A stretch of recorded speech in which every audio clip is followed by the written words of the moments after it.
Gracias porque nos permites un tiempo juntos en la palabra, una vez más, persistiendo y perseverando en ella, Señor. Te pedimos que el día de hoy sea de la misma forma, que tu Espíritu nos ayude a entender, a ver, a recibir todo lo que nos dice tu palabra, Señor. Y crea en nosotros un fruto, Señor, en nuestras vidas a través de esto que estamos por estudiar en esta mañana y que salgamos bendecidos y edificados una vez más en el nombre de Jesús. Amén. Estamos viendo la serie Lo que creemos. ¿Ah? Y en esta ocasión vamos a estar estudiando lo que creemos acerca de la enseñanza. ¿Ah?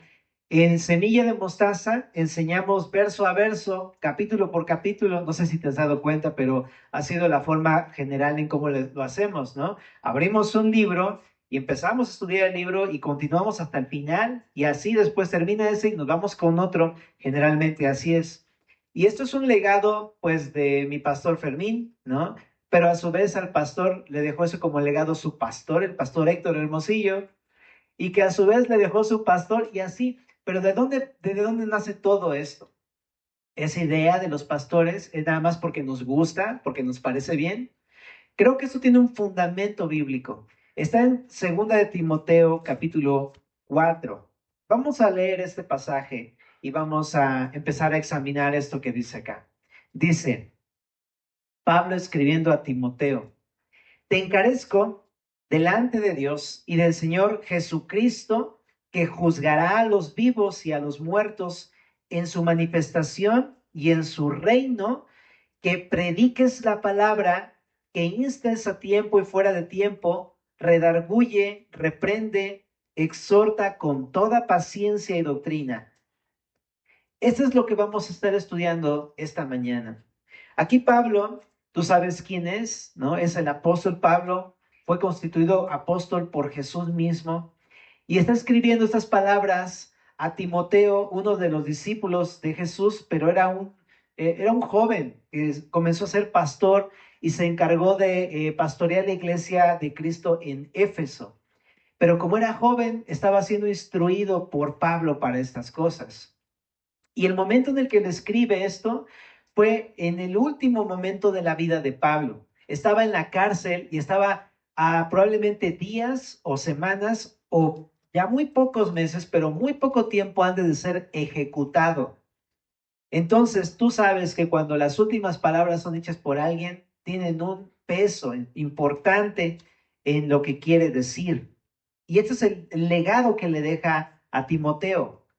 Lo que le dice es: te encarezco delante de Dios. Entonces, esta palabra encarecer, te encarezco, significa te requiero. Es un encargo bajo juramento, algo honorable, es algo solemne, es algo de gran importancia. Te encarezco. Y dice delante de Dios y del Señor Jesucristo.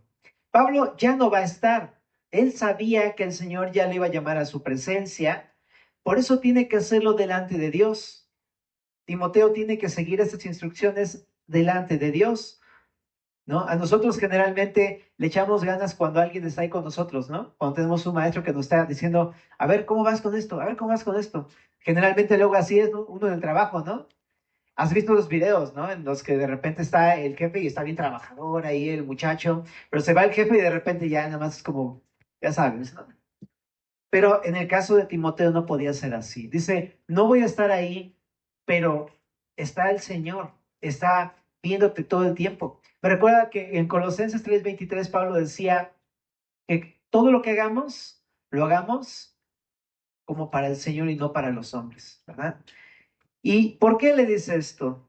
Porque dice: porque Él juzgará a los vivos y a los muertos en su manifestación y en su reino.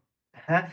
Es decir, cuando Pablo dice que el Señor juzgará, no está hablando en términos de salvación, porque ya hemos dicho que somos salvos por gracia, por medio de la fe. ¿Te acuerdas en lo que creemos acerca de la salvación? Si no sabes a qué me refiero, escúchate la serie en internet. Ahí tenemos la serie Lo que creemos en nuestro canal. Pero vimos que la salvación es por gracia, es un regalo de Dios que se recibe al creer en Jesús. Entonces, el hecho que le esté diciendo aquí, porque, o sea, te encarezco que hagas esto porque Dios va a juzgar, no está diciéndole que es va a juzgar su salvación o algo así. Pero sí entregaremos cuentas de lo que hayamos hecho en el cuerpo. Esto también Pablo lo escribe en 2 de Corintios 5:10. Dice, porque os es necesario que todos nosotros comparezcamos ante el tribunal de Cristo para que cada uno reciba según lo que haya hecho mientras estaba en el cuerpo, sea bueno o sea malo. Es decir, este juicio es llamado en la Biblia el tribunal de Cristo o el bema de Cristo, en el que si permaneciere la obra de alguno que sobreedificó, recibirá recompensa, en 1 Corintios 3:14. Es decir, no es un juicio para salvación, sino es un juicio para recompensas. Si uno entrega buenas cuentas, recibirá recompensa de parte del Señor. Pero si uno no entrega buenas cuentas, pues esa recompensa que quería darte el Señor, pues ya no la vas a recibir. Ajá, pero no habla en términos de salvación. Eso es lo que le dice Pablo a Timoteo, debido a que vas a entregar cuentas, debido a que hay una recompensa, entonces haz esto. ¿Y qué le dice? Que prediques la palabra. Y esto es importante, ¿no? Porque este es el mandato que nos vamos a enfocar en esta mañana. Este es el mandato, que prediques la palabra. Ahora, esto de predicar, ¿qué significa? Significa anunciar, proclamar, como lo hacía un pregonero o un heraldo. ¿Ah? Aquí tenemos un periódico que se llama así, ¿verdad? El Heraldo, ¿no? Pero es la idea de estos antiguos pregoneros que se paraban en las plazas, levantaban su voz y daban un mensaje, ¿no? Más o menos como el rey al pueblo de Israel, ¿no? Y empezaron a hablar de parte del rey al pueblo. Era un pregonero. ¿Mm? Entonces, eso es predicar, es anunciar. ¿Qué no es predicar? No es una mesa redonda en la que todos nos sentamos a dar nuestras opiniones. No es un foro de discusión. Ajá. No es un foro en el que todos nosotros podemos decir nuestras ideas. No es un panel de discusión. No es una mesa de debate. Eso no es predicar, ¿ok? Sino que una predicación es anunciar el mensaje del rey. ¿Te imaginas que el mensajero llegara a dar el mensaje del rey al pueblo y luego les dijera a todos, a ver, siéntense, vamos a discutir, a ver qué nos parece lo que dice el rey? ¿Qué cara crees que pondría el rey cuando se entere que el mensajero hace eso? Yo creo que lo va a castigar, porque su mandato no es a sentar al pueblo a ver qué opinan, sino la idea es, no, dile esto al pueblo. Es un mandato de parte del rey, es un anuncio de parte del rey. Ujú. Entonces, la predicación es eso, un anuncio. Alguien está en pie delante de todos anunciando esto, dice el Señor. Eso es predicar. Ahora, ¿qué es lo que dice Pablo que predique Timoteo? La palabra. Ajá. Entonces, es muy interesante, ¿no? Nosotros también nos paramos acá adelante, pero lo que tenemos que predicar es esto, la palabra.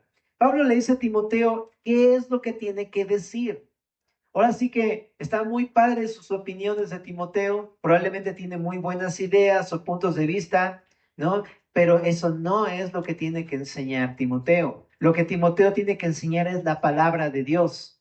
La palabra es una forma de decir en esta parte todo el mensaje de Dios.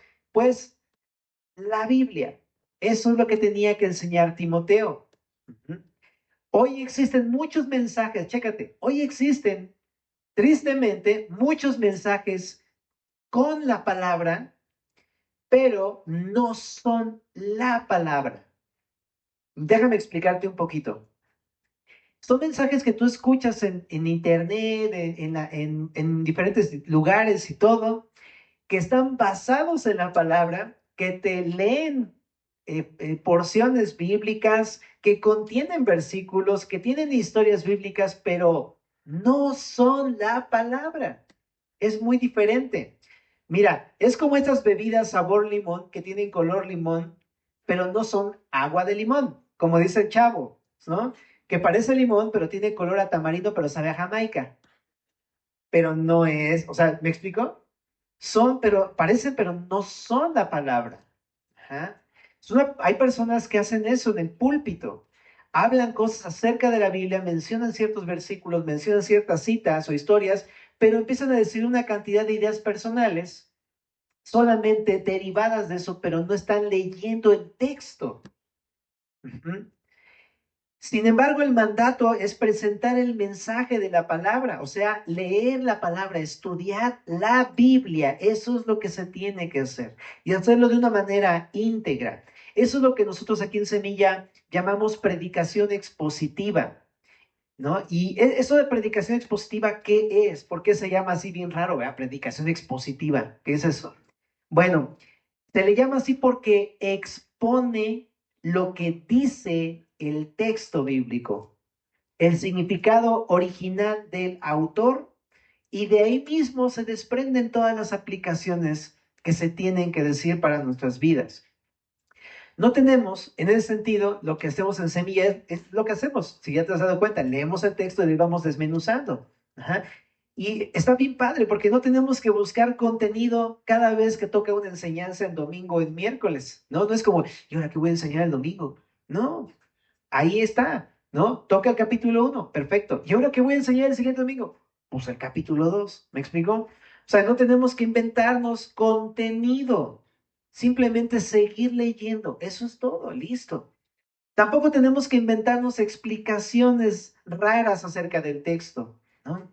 Sino que la misma Biblia te hace ver la interpretación correcta del texto. Tenemos un principio para el estudio de la Biblia, es que la Biblia se interpreta a sí misma. ¿Sí sabías eso? Está muy interesante. A lo mejor puede sonar raro. ¿Cómo que la Biblia se interpreta a sí misma? Sí. Cuando tú vas aprendiendo a leer la Biblia y estudiar la Biblia, te das cuenta que el contexto y en general toda la Biblia te da un marco para poder ver eso a la luz de toda la Biblia y te da una correcta interpretación. Ajá. Pero entonces no tenemos que inventarnos nada. Ese es mi punto. La misma Biblia te dice lo que significa. Por ejemplo, déjame poner un ejemplo para que se entienda esto. ¿Has escuchado la historia de José el Soñador? Seguro. Génesis, ¿verdad? Es una de las historias más conocidas de la Biblia y desde niños nos las han contado en algún momento, ¿verdad? Pero muchos ven la vida de José el Soñador, ¿no? Y de ahí uno podría llegar a interpretarla como uno quiera, ¿no? Y hay algunas interpretaciones, por ejemplo, ¿no? Como dicen, no, pues que recibió sueños. Algunos llegan y empiezan a decir, entonces, ¿qué significa esto? Lo que significa es que tienes que ser un soñador y que Dios va a conceder tus sueños, así es que sueña, ¿no? Eso es lo que dicen, tristemente. Pero la pregunta es, ¿eso es realmente lo que dice el texto? ¿Eso es realmente lo que enseña la vida de José? No, claro que no, ¿no? Cuando tú te empiezas a dar cuenta de qué habla Génesis y de qué trata Génesis a la luz de toda la Biblia, te das cuenta que la vida de José el soñador enseña cómo a pesar de la caída del hombre en Génesis 3, ¿no? Dios es fiel y va a llevar a cabo un plan de redención para toda la humanidad y cambia todo lo malo que hizo el hombre por lo bueno que él va a hacer. Ajá. Es impresionante. El pecado y el error del hombre va a dar pie para que Dios eche a andar su plan de redención en la humanidad. Y así lo hace en la vida de José, ¿no? Porque a él le fue muy mal, ¿no? Sus hermanos lo despreciaron, lo vendieron, lo querían matar y todo, y le fue bien mal, luego lo metieron en la cárcel y todo, pero al final termina diciendo José a sus hermanos, no fueron ustedes, Dios me permitió todo esto para preservarles la vida. Es impresionante, ¿no? Entonces, ¿qué enseña la vida de José? Pues la fidelidad de Dios, ¿no? Que Dios va a cumplir sus planes, que va a solucionar el pecado, que va a traer una salvación al mundo. Qué increíble, ¿no? Y eso, todo eso se desprende simplemente del mismo texto, ¿sabes? Entonces, lo que quiero decirte con este ejemplo es que eso es lo que se hace en Semilla. Se busca estudiar el texto y del mismo texto salen las interpretaciones, la interpretación correcta de la palabra, ¿no? Y de ahí podemos nosotros ya agarrar para nosotros mismos aplicaciones personales. Por ejemplo, de José, ¿qué puedo aprender?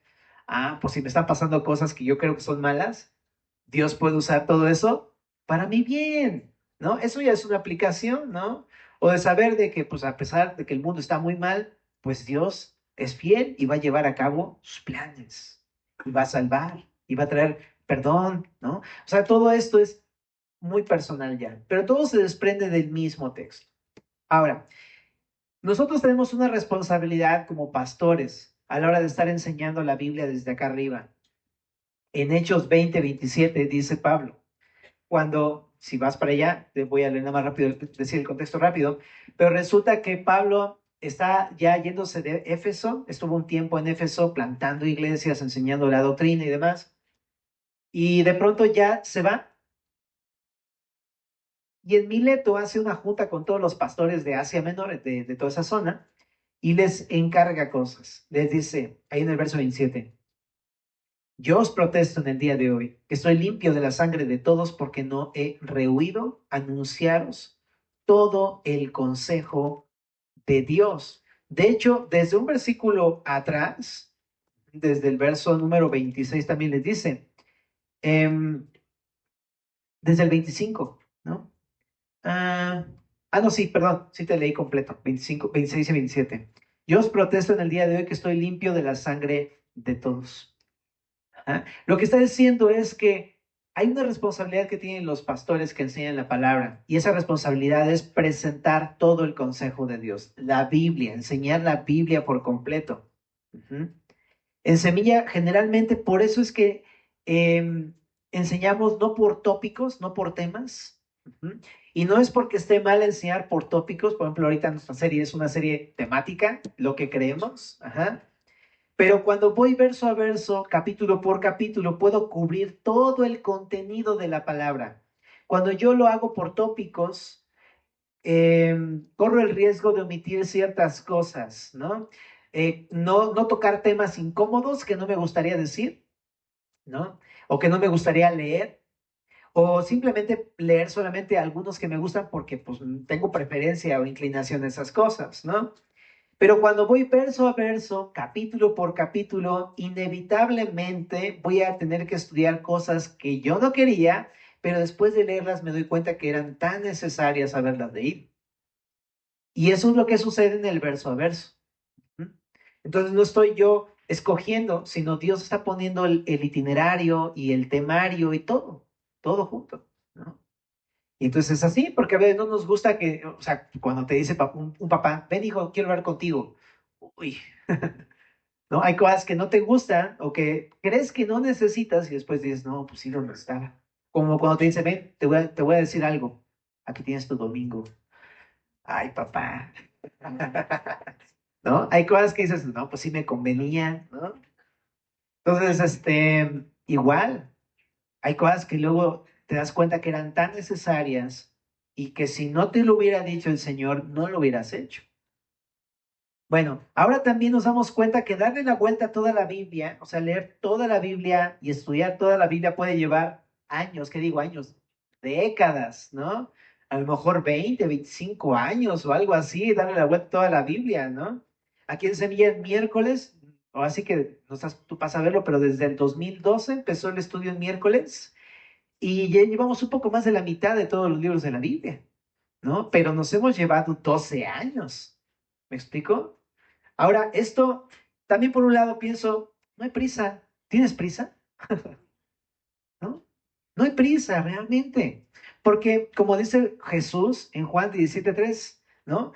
La vida es que te conozcan a ti. La vida eterna es que te conozcan a ti, el único Dios verdadero, y a Jesucristo a quien has enviado. O sea, la vida se trata de eso, de conocerlo. ¿Mm? Y es poco a poco, ¿no? Vamos conociendo a Jesús. Y entonces, ¿qué importa si yo le dedico toda mi vida y todos mis años y mis días a conocerlo? De eso se trata, de eso siempre se ha tratado, de una relación personal con Jesús. Entonces, realmente no hay tanta prisa, ¿sabes? Ajá. Así que, si llegara, por ejemplo, también la ocasión de que pues llevamos un buen tanto y el Señor me llama a su presencia, significa que ya no, como no acabé de estudiar toda la Biblia, no cumplí con esto. No, sí, pues definitivamente Dios nos va a llamar a cuentas de acuerdo también a todo lo que nos habló, ¿no? Y estamos con la plena confianza también de que pues estamos haciendo su voluntad, es estudiar la Biblia verso a verso, capítulo a capítulo, ¿va? Pero entonces existe una responsabilidad personal. El pastor o la persona que enseña debe de leer y estudiar la Biblia completa, ¿verdad? Esa es la idea. Ahora, regresando ahí a 2 de Timoteo, capítulo número 4, voy a volver a leer el verso número 2.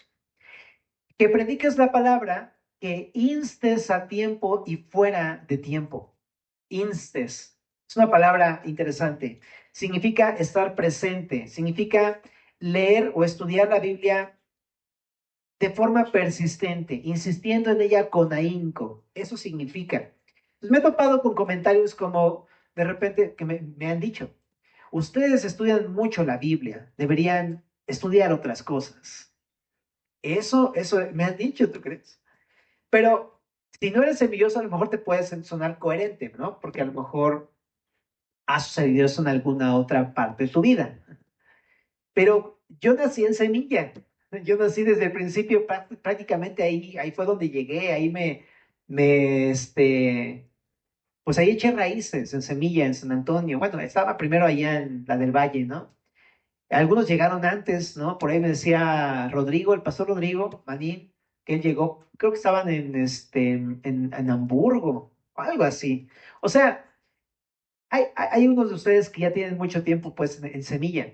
Y de repente escuchar cosas así es como de lo más raro, porque en Semilla todo el tiempo lo que hacemos precisamente es persistir en la palabra, ¿no? Y es lo que queremos hacer, familia. Queremos no enseñar otras cosas, porque el mandato de Pablo es insta, persiste en la palabra, insiste en ella con ahínco, ¿ok? Entonces en Semilla no vamos a estar, pues, tratando de ver algo más que no sea la Biblia. Vamos a dedicarnos a la Biblia. Y dice cuándo. Dice, instes a tiempo y fuera de tiempo. Y esto pues es sencillo. Timoteo debía estar listo para presentar la palabra en todo momento. Entonces, eso es lo que tenemos que hacer. Aprovechamos cada ocasión, si te das cuenta, para leer la Biblia y para abrir la Biblia. ¿Te das cuenta de eso en los servicios, en los discipulados, en las conferencias? Es lo que hacemos. Ahora en el retiro vamos a hacer lo mismo. Vamos a estar viendo Nehemías. Entonces es lo mismo, ¿no? Muy bien. Y digamos, ¿qué funciones tiene la palabra o de qué manera tenía que usarla Timoteo? ¿No? ¿Cuál sería su uso? ¿Para qué? Ahí en el verso número 2 también dice, redarguye, reprende, exhorta con toda paciencia y doctrina. Estamos en una época donde podemos tener lo que queramos con un solo clic. Todos podemos hacer eso ya el día de hoy, ¿verdad? Pero a veces pensamos que la vida cristiana es así. Sin embargo, aunque hay veces en que la palabra produce cambios inmediatos, la realidad es que la mayoría de las veces no actúa así. Vamos a Marcos capítulo 4, 26.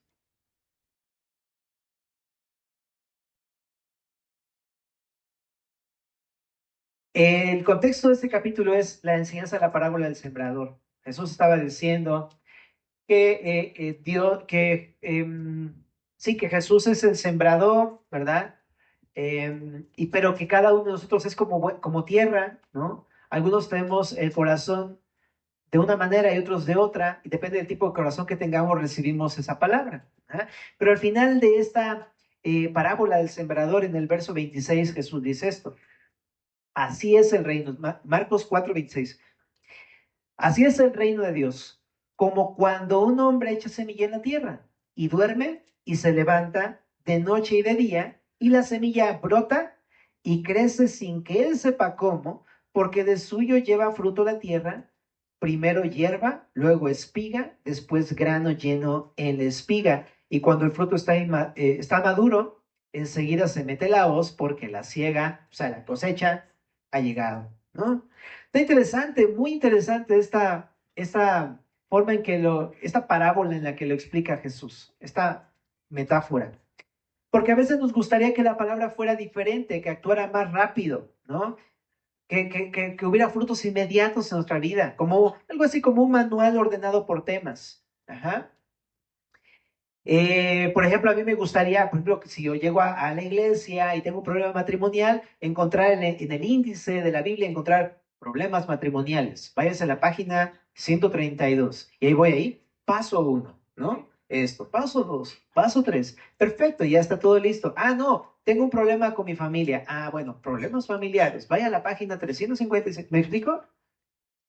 Uno desearía esto. Yo cuando empecé, siempre me decían, mira aquí, al final de tu Biblia y dice cuando tengas dolor y enojo y tristeza. Y bueno, en cierta manera funciona, pero después te das cuenta que eso es muy insuficiente. No es así.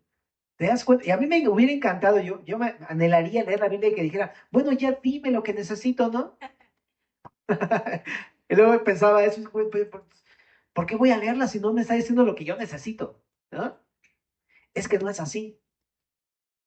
De hecho, la Biblia no está ordenada así tampoco, porque lo que Dios busca no es meramente que se resuelva un problema, sino que lo conozcas, que te relaciones. Es como de repente, imagínate que está tu papá enfrente de toda la familia y se sienta papá ahí en la silla y se sienta con sus hijos y dice, a ver, ok, tienen un problema, a ver, vengan, siéntense, ¿no?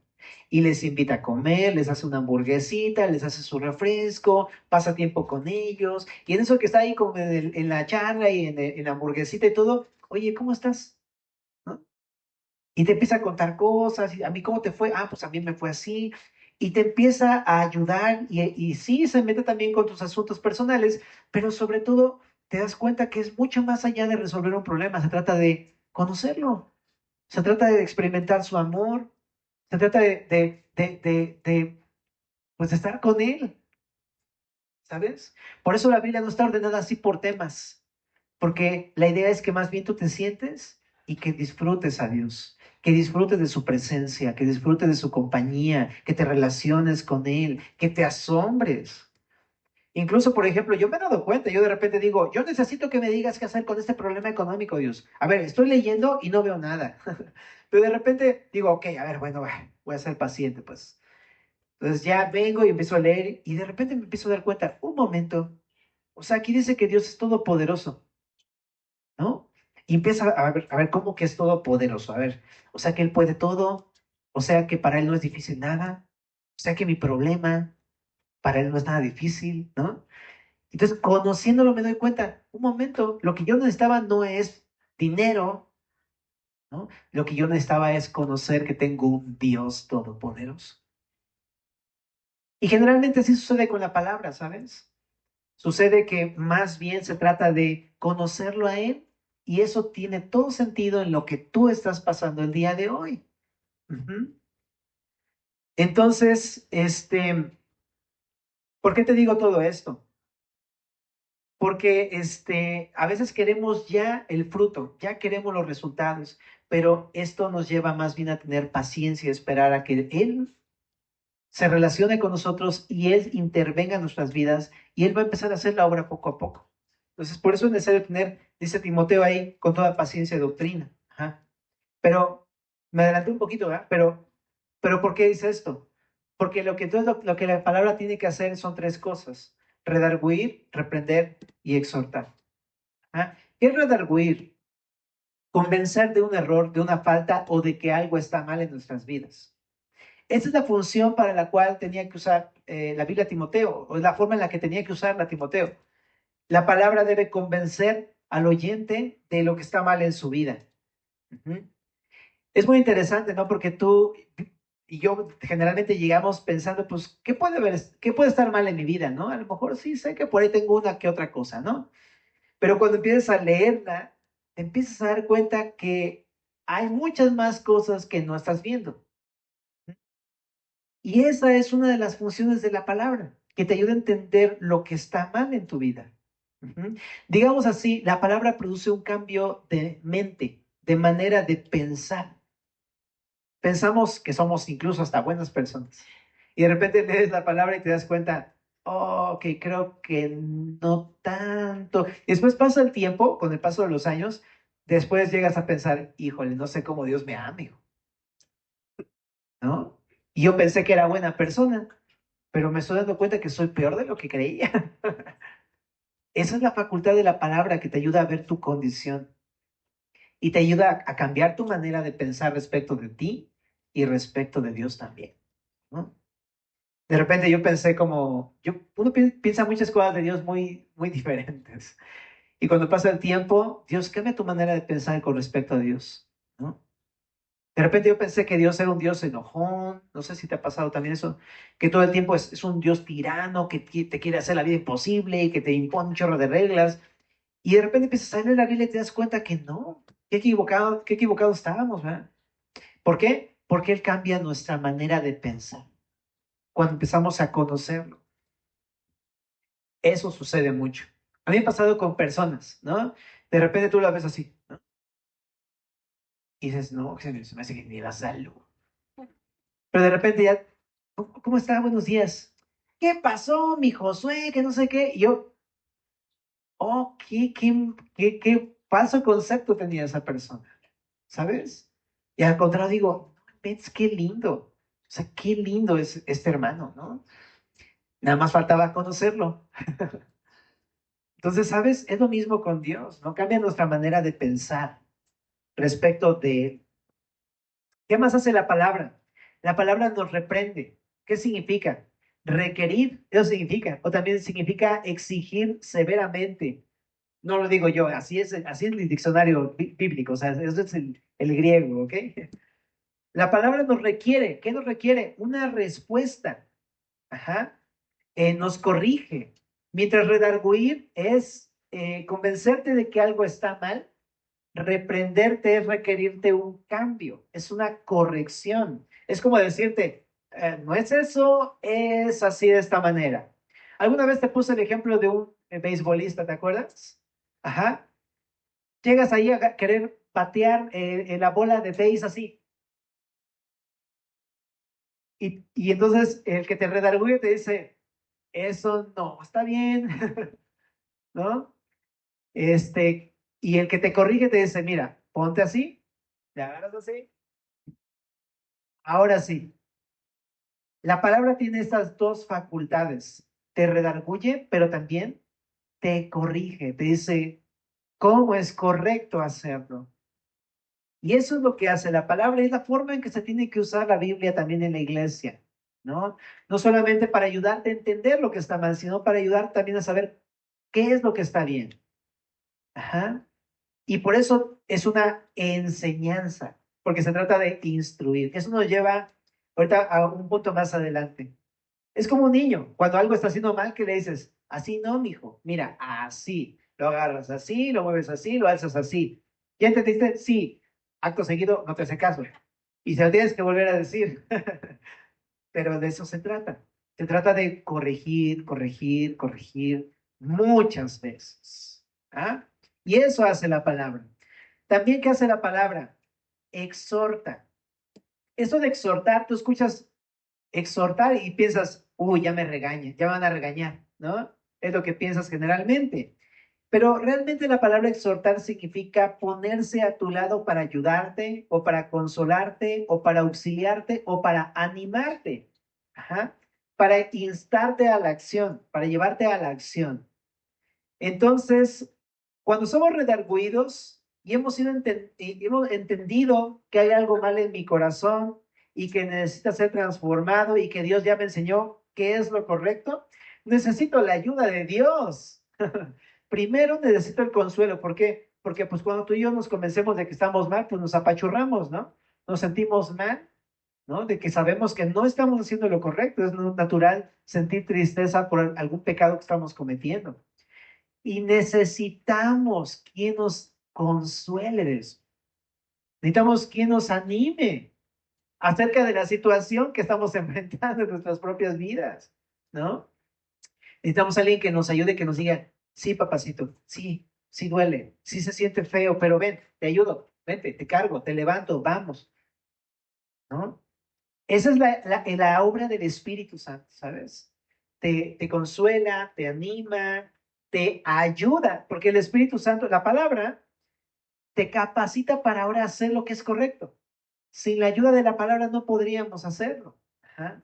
Pero la palabra nos ayuda, nos capacita para hacer la voluntad de Dios. Esa es la facultad de la palabra, las funciones de la palabra de Dios. Entonces la palabra nos redarguye, nos reprende y nos exhorta. Y nosotros debemos tener paciencia, te digo, porque las cosas no suceden de la noche a la mañana. El Salmo 1 dice que el fruto se da a su tiempo, ¿no? Y a veces tiempo de quitar maleza, a veces tiempo de remover la tierra, a veces tiempo de sembrar, a veces tiempo de regar, a veces tiempo de cultivar a que salga el brote y que crezca el brote, y habrá tiempo de cosechar. Pero es un proceso. Y tanto tiene que tener paciencia el que enseña, ¿no? Porque un error sería ser impaciente y empezar a golpear al rebaño y regañarlo, que por qué no hacen las cosas como tienen que ser. Ajá. Y eso sería un error.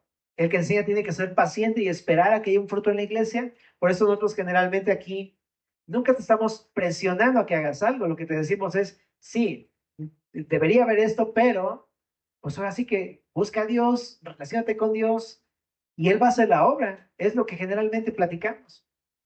Nosotros no podemos. O sea, sería muy cruel exigirte que des un fruto cuando no puedes hacerlo, ¿me explico? Tiene que haber todo un proceso. El que enseña tiene que ser paciente en ese sentido, pero también el que escucha. Porque yo como pues congregante también junto con ustedes, me encantaría, ¿no? Que yo hubiera ciertos resultados en mi vida y a veces no es así, ¿sabes? Entonces tengo que esperar a que Dios haga la obra que Él quiera hacer en mi vida, en el tiempo que Él quiera hacerlo en mi vida. A veces uno piensa, yo lo que necesito es que ya me quite la ira, ¿no? Pero a lo mejor Dios dice, sí, pero hay algo más importante. Quiero que me conozcas. Quiero que te deleites en mi amor. Quiero que aceptes que yo te amo a pesar de que eres así. O sea, antes de eso hay muchas cosas que luego no entendemos y que Dios sí ve y dice, no, tú sí. Es como cuando tienes una plantita, este, no, es un chayote, ya te platiqué de mi chayote, ¿verdad? Es que me asombra el mi chayote. Porque crece, crece, crece, crece, crece, ¿no? Y de repente a lo mejor el chayote pensaría, oh, yo ya necesito dar un chayote, ¿no? Pero dices, Neil, lo que necesitas es un molde para que pues te enredes y puedas soportar tus chayotes, si no se te van a caer, ¿sabes? Entonces yo ya le hice un cajetito ahí, y le hicimos ahí, haciendo todo eso, porque si no, pues no da fruto, ¿no? Y necesita primero un cuidado y lo tenemos ahí cuidado porque las ardillas se lo comen y todo eso, ¿no? O sea, ahí estamos y que luego le salen cosas ahí en las hojas, tenemos que limpiarlo, o sea, todo un trabajo, ¿no? Pero el chayote a veces piensa que sabe lo que necesita y realmente no sabe lo que necesita. ¿Me explico? Entonces a lo mejor tú estás pensando, yo necesito cambiar en esto. Quizá hay otras cosas. Y por eso leemos la palabra verso a verso, porque así el Señor nos va diciendo qué es lo que necesitas. Y no es necesariamente lo que tú piensas que necesitas. Y en la palabra ahí te va diciendo el Señor, no, primero es esto, primero es esto, primero es esto. Pon atención en esto. Ahora más preguntas, más como aplicación personal. ¿Qué crees que te está mostrando el Señor en estas semanas que hemos estado estudiando la palabra juntos? A lo mejor es algo muy diferente de lo que tú crees que necesitas, ¿vale? Entonces, por eso es importante el verso a verso. Y por eso es importante tener paciencia. Pero vamos a un último punto, familia. En Hechos 17:11 hay algo que también es importante. Había una iglesia llamada la iglesia de Berea. Ajá. Y hay características bien padres de esta iglesia. Dice en el verso 11, Hechos 17:11. Y estos eran más nobles que los que estaban en Tesalónica, pues recibieron la palabra con toda solicitud, escudriñando cada día las escrituras para ver si estas cosas eran así. Entonces, tenían una característica muy interesante de sus hermanos, porque Pablo les venía a hablar la palabra, pero ellos no se creían todo lo que Pablo les decía, y no es porque desconfiaran de Pablo, sino porque era gente que amaba la escritura. Ajá. Entonces, lo que hacían terminando la enseñanza, se iban a sus casas y se ponían a estudiar para ver si eso que les dijo Pablo era verdad. Y Pablo les llama nobles. Qué nobles son esos hermanos, ¿no? Porque están viendo que todo lo que le estamos diciendo realmente sea verdadero, ¿sabes? Y como se dieron cuenta que era verdadero, lo recibieron con toda solicitud. Se dieron cuenta que Pablo le estaba diciendo la neta del planeta y dijeron, no, pues sí, sí tiene razón. Entonces, ¿por qué no recibirlo? Venga, que me golpee con todo entonces lo que me dijo el Paz ahí en la mañana, ¿no? Porque sé que eso es real, porque eso es bíblico. Ahora, ¿por qué te digo esto? Porque así como el pastor tiene responsabilidad de enseñar la palabra, instar a tiempo y fuera de tiempo, reprender, redarguir, este, exhortar con la palabra, la iglesia también, o sea, nosotros pues tenemos la responsabilidad de escudriñar las escrituras para ver si estas cosas que se nos enseñan son verdad. Y esa es tu responsabilidad. Ajá. Eso es algo que tú tienes que hacer. Muchas veces nos quejamos de falsas doctrinas en iglesias. Eso es muy a menudo. Y hay muchos videos y reels de personas que se quejan por las falsas doctrinas. Pero la razón por la que existen las malas doctrinas es porque muchas veces es la misma iglesia la que ha evadido su responsabilidad de escudriñar la escritura. ¿Se entiende?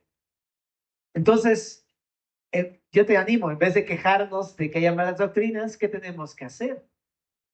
Escudriñarlas, asumir la responsabilidad como congregante de ver si lo que me dijo el Paz es verdad. Si toda la iglesia hiciera eso en lugar de quejarse, esos lugares donde se enseñan falsas doctrinas no estarían tan repletos como lo están el día de hoy, porque todo el mundo se daría cuenta de la falsedad que enseñan. ¿Me explico? Y los lugares donde hay sana doctrina estarían con muchas más iglesias. ¿Me explico? Pero la manera no es atacar. La manera es escudriñar la escritura. La manera es prepararse, ver si esto es cierto y dice ahí, recibirlo en mi corazón. Porque uno puede llenarse de teología, ¿no? Pero el punto no es eso, es, ya me di cuenta que sí es cierto, ahora qué tengo que hacer, practicarlo. Ahora tengo que dejar que eso que leí, que ya estoy convencido que es verdad, sea una verdad en mi corazón. Eso es lo que tengo que hacer. Y la forma en cómo peleamos. La buena batalla, ¿no? Pelea la buena batalla de la fe, echa mano de la vida eterna, ¿no? Pero esa batalla se pelea practicando la palabra, escudriñando y practicando la palabra en nuestras propias vidas. Ahora, entonces, ¿por qué? Última pregunta, regresamos a 2 Timoteo, capítulo número, estamos en el 4, ¿va? Pero vamos a leer el capítulo 3 en los 2 versículos anteriores. Pero mi pregunta antes de leer esto es la siguiente. ¿Por qué la palabra y no otra cosa? Interesante, ¿verdad? ¿Por qué? Dice Pablo, ajá, predica la palabra, pero ¿por qué la palabra? ¿Y por qué no otra cosa? ¿Por qué no puede ser, pues, un bonito libro, ¿no? Acerca de la Biblia. ¿Por qué no? Aquí está la respuesta en el verso 16. Dice, toda la escritura es inspirada por Dios. Esa es la razón principal, porque la palabra no es de los hombres. Dios usó hombres, por supuesto, los apóstoles y sus discípulos para plasmar la voluntad de Dios, pero son instrumentos, pero el autor es Dios. Y cuando tú y yo leemos la Biblia, estamos escuchando a Dios. Entonces, la pregunta es, ¿por qué la palabra? Porque es el mismo aliento de Dios, es la misma voz de Dios hablando en tu vida. Por eso. Por eso no escuchamos otras cosas, porque esta es la voz de Dios. O sea, si tienes la carne, ¿para qué quieres el hueso? O sea, y tú dices, pero es que sabe rico. Pues sí, pero no te nutre, te vas a morir de hambre, brother. Y entonces, la idea es eso. No, no, es la misma. Lo que necesitamos es la palabra de Dios. ¿Y por qué? Recuerda que la palabra de Dios es lo que da vida. ¿Te acuerdas? Es lo que trae vida. No solamente trajo vida biológica en Génesis, es lo que te hace nacer de nuevo en el espíritu, es lo que te mantiene vivo el día de hoy. Es vital en nuestra vida como cristianos, la palabra de Dios. Y no solamente da vida y mantiene al creyente con vida, sino que es útil. De repente uno pensaría, la Biblia, pero si la Biblia ya está bien viejita, ¿no? Es un libro muy antiguo, ¿no? Pero aunque es un libro que se escribió hace un buen tiempo, no por eso significa que no tenga una utilidad el día de hoy, que no tenga vigencia el día de hoy. La palabra es totalmente útil y vigente para el día de hoy. Dice aquí, ¿es útil para qué? Para enseñar, para redarguir, para corregir, para instruir en justicia, ¿no? Y tú sabes que es cada una de esas cosas porque luego lo decimos seguido, pero enseñar, pues habla pues, precisamente de conocer a Dios, es útil para conocer a Dios y para saber cómo vivir la vida cristiana día con día. También es útil para redarguir, pues para mostrarnos lo que está mal. Es útil para corregir, para decirnos cómo está bien. Y es útil para instruirnos, decir cómo hacer eso que está bien, paso a paso. Para eso es útil la palabra de Dios, para hacer la voluntad de Dios. ¿Y cuál es el propósito? Verso 17, a fin de que el hombre de Dios sea perfecto. Significa maduro, completamente crecido, es decir, parecido a Jesús. A fin de que el hombre de Dios sea perfecto, enteramente preparado para toda buena obra. ¿Qué obra? Pues predicar el evangelio, servir a Dios, servir a los demás, a los de tu iglesia, pero también a la gente que no conoce a Cristo. Cuando tú te capacitas con la palabra, tienes y sabes qué decir y cómo hacerlo. Y así puedes compartirle a la gente que no entiende por qué creemos en Jesús, no entiende por qué es necesaria la palabra, y tú puedes ir con ellos totalmente capacitado por Dios y hacerlo. Entonces, qué importante. Esa es la razón por la cual es la palabra y no cualquier otra cosa, ¿no? Entonces, a luz de todo esto, simplemente terminamos diciendo que la enseñanza verso a verso, pues consideramos que es algo muy importante y necesario en la iglesia. Entonces, oremos para que Dios nos siga regalando esta gracia, ¿no? Porque hasta eso ni siquiera es una cosa que nosotros nos propusimos, sino es un encargo de Dios, ¿no? ¿Paramos?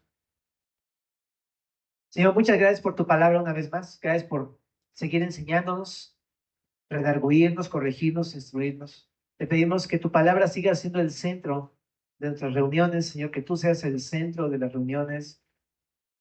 Y Padre, pues a la luz de lo que estamos viendo, Señor, que no nos movamos de esto, que persistamos en esto y que todos podamos recibir tu palabra, Señor, que podamos asumir nuestras responsabilidades, tanto como iglesia como pastores, en mantenernos en la palabra todo el tiempo. Y que tu palabra, Señor, nos lleve a ti, que tu palabra nos dé libertad, que tu palabra cambie nuestras vidas, que tu palabra nos dé dirección, sabiduría en todo lo que necesitamos, Señor. Que tu palabra pueda también ser compartida a través de nosotros a los que conocemos.